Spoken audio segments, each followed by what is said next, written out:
Your vehicle may be equipped with Lane Sense. This system uses a forward-looking camera to detect lane markings and measure vehicle position within the lane boundaries. Lane Sense defaults to off.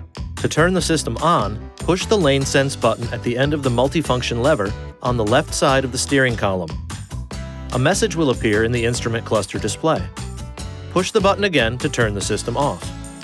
When both lane markings are detected and the driver unintentionally drifts out of the lane without the turn signal applied, the system provides a warning in the form of torque applied to the steering wheel to prompt the driver to remain within the lane boundaries.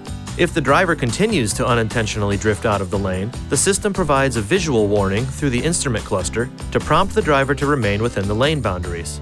When only a single lane marking is detected and the driver unintentionally drifts across the lane marking without the turn signal applied, the system provides a visual warning through the instrument cluster to prompt the driver to remain within the lane. When only a single lane marking is detected, a torque warning will not be provided.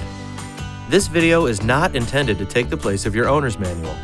For complete details and other important safety information, please see your owner's information.